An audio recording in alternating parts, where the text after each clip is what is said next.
Hello, my people. My name is Mark Justin Kamau. I'm a former gambler. I'm a former addict, homeless in the streets and in jail. And now I use my time, my effort, my personality, my experience to help more into recovery, specifically young men and women. So today I'm going to be talking about something amazing. I'm going to talk about 15 rules for young men, plus one bonus point. So hang in there. So what are the 15 rules for young men, either in recovery or in life out there? So number one, every young man must differentiate between love and lust. When I was younger, I'm still young, sometimes falling in love, we do it so quickly. And when you fall in love, we hear that love is blind. And love makes us mad. I've seen many people make mistakes of falling in love so easily. They found somebody attractive, but under that attractiveness lied a lot of things that we ignore and avoid. So as a young man, long-time relationships require a lot of time and effort and a lot of sacrifice. Those people who have stayed together for 50 years, they have gone through a lot. Are you ready to go through challenges with that young lady that you truly want? Number two, it's okay to do things alone. Most of the time as a young man, you feel like you want to be around people. We don't want to be sometimes isolated. You don't want to be lonely. So the thing is, there are people who are around people and they still feel lonely. There is somebody who loves being alone. Being alone sometimes is very necessary for you to create magical work, like Pablo Picasso used to do, like Michelangelo used to do. If you look like somebody who made these bulbs known as Thomas Edison, he had a library called Menlo Park, and he used to go there for weeks and months away from the traffic and the noise out there to create magical and super work. So as a young man, you need to teach yourself to do things alone, and that's how you're going to be producing magical work. Number three, hygiene. Hygiene is very important. The way you look like, the way you smell, the way you appear, it dictates a lot about you. Hygiene is important. First impressions really matter. So the thing about hygiene is that most young men try to replace hygiene with perfume. They will stay for weeks without showering because they have perfume. As a young man, it doesn't matter it doesn't matter what you wear, the amount of money that you have bought those clothes. They might be cheap clothes, but they are well ironed, they are well cleaned, and it will dictate a lot about you, that first impression. Number four, you need to exercise a lot. I exercise 2 times every day. Exercise helps so much when it comes to young men. Those times where people never used to exercise, they are long gone.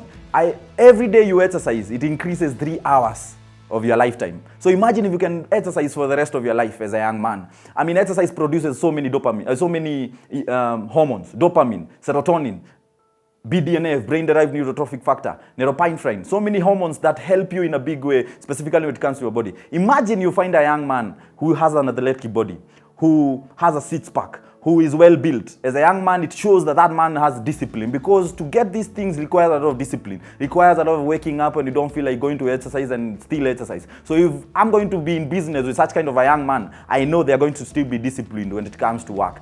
Exercise helps in a big way. Number 5, you need to read a lot. You need to stay informed as a young man. You need to know what is happening around, specifically in the economy, around the world. You need to read a lot. Great leaders read. It's through studying so many people that you get to learn. I hear people like Bishop Oyedepo, all the way from Nigeria. He read thousands and thousands of books. People like Patrick Bet-David, the guy who owns Valuetainment. He read 2,000 books in 2 years. So you can see for you, imagine. I'm reading right now a book by Robin Sharma, known as Who Will Cry When You Die. So maybe this is a book that took 5 years or 6 years for him to write it. And it's an information, maybe he's 40 years old. So he's writing to you ideas and information which he has learned in 40 years. And you can learn it in 2 weeks as a young man. Imagine how powerful that is. So you need to read a lot. Number 6, you need to be ready emotionally and mentally to lose loved ones. I lost my mom at a time I never thought I would lose her. Sometimes situations, and in life, some situations will be tough. If you're not ready to process some of these issues, and these issues are inevitable, you are going to lose people. I've lost my grandfather, I've lost uncles and aunts. In the process of success, in the process of life, you are going to lose. Pain is inevitable. You have to go through it sometimes. But the thing about life is, some of these situations can come out there to make you even stronger as a young man. So please, you have to be ready to process emotionally and mentally losing people who you love in your own life. The other thing is number 7, never date a friend's ex. Very important. I've seen some of my friends who ended up in my circles, who ended up dating another friend's ex. And the thing about this is that I can never trust you again if I see you with a girl I'm dating maybe, or one of my exes. That shows me a lot about you. If I cannot trust you with my own lady, how am I going to trust you with other issues in my life? That's the point. Number 8, have a sense of humor, but don't joke about your dreams and goals. I find young people all the time telling me, I have a dream to be international. How can I be international? And no one in my family has ever gone international. No one in my family has ever done this. And then you are laughing. No. Have humor, but never ever joke about your own dreams. Nothing you can't achieve.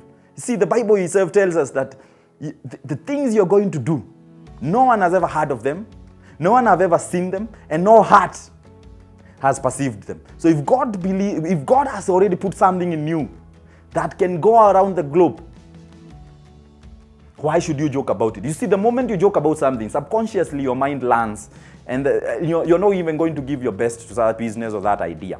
Number 9, don't bully people weaker than you. There are people who go to the gym. There are people who because they are richer, they want to bully other young men, you see, or other people who are even older than you. The thing is, if you find somebody who bullies people, it shows a lot of insecurities which are inside him. Yeah? So as a young man, be humble. Humbly walk on this sacred ground, knowing very well that whatever you have, you can easily lose it. Yeah? Then number 10, be predictable. When I talk about predictability, I'm talking about most of the successful young people. I see somebody like Eric Thomas, who is one of my role models. He says that he wakes up every day at 3:30. I'm not saying that everybody has to wake up at that time. So any moment the alarm rings, even before 3:30, he wakes up. You will never ever find him later than 3:30, not awake. The moment you mess up one day of not waking up at 3:30 or 6 a.m., it messes up the whole day. Personally, I might be waking up at 5 a.m. And the moment I have to do it every single day, I have to study a book for hours every single day, even when my body doesn't feel like. I have to go out there and learn. The moment you teach your body to do things, even on days when you don't feel like doing it, that shows a lot about you. You see, Mike Tyson says it so nicely, that discipline is doing what you don't feel like doing it, but doing it like you love it.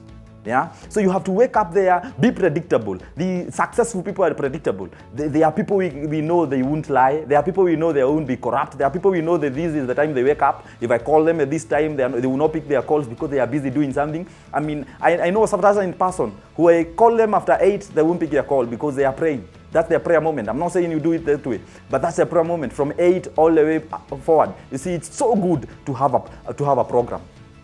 Number 11, don't be too sensitive. When I was young, I was so too sensitive. I'm still young, but when I was young, I was so sensitive. I thought everything be said. Even when going to church, I hear a pastor preaching, I would think that this pastor is talking about me. I see something on the internet, and there is so much negativity on the internet. You post something, somebody has already commented. One thing David Goggins says is that you never find a hater who is doing better than you. The thing about life is, as a young man, there are things will be said about you. People will speak badly about you.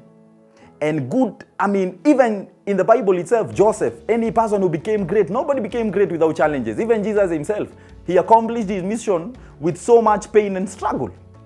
So what exactly do you expect about your process to be simpler and to be easier? So as a young man, it's so good not to think that any post out there, anybody who steps on you, it's like they are against you. I mean, and anybody who is so sensitive, it shows about them that there is so much insecurities inside them. One day my father came to me and apologized in front of my grandfather. And I never wanted to apologize. I never wanted to forgive my dad. So my grandfather told me one thing which still sticks in my mind, that if there is something that your dad says about you and it still angers you, that shows that you have not yet healed from it.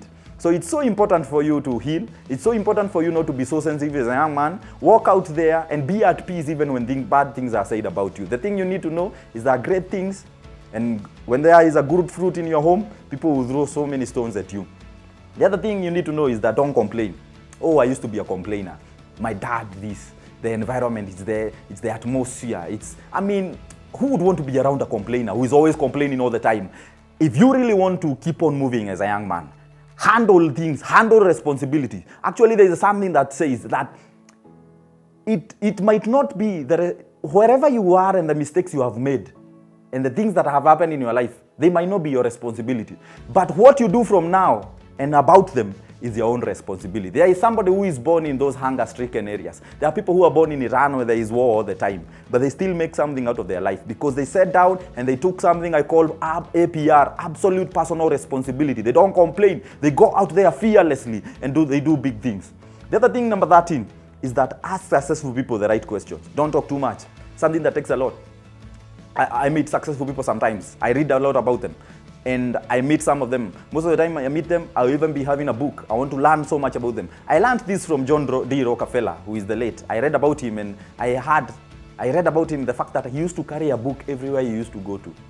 And anytime he meets somebody, he is writing some information about them. So next time you meet them, if you told Rockefeller that your child is going to school on Monday and that, next time you meet them, the first question John D. Rockefeller will ask you is, how is your son who you went to school? And you realize one thing about John. If he can remember that my son goes to school, then this shows that he's after, he loves me. And that's how he used to develop quality relationships.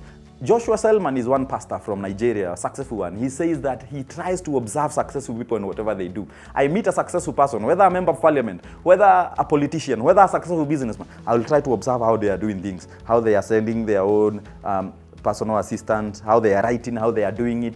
I'll try to ask them the right questions. One thing about successful people, the moment you ask them these good questions, they will remember you even when they are gone. And even when they have an idea or some opportunities, they will think about you. Stop marketing your idea to everybody you meet. And this is something that is taking me a lot of time. Most of the time you find a successful person and you are telling them how you are doing, how you sell, can you buy for me, can you do this and this.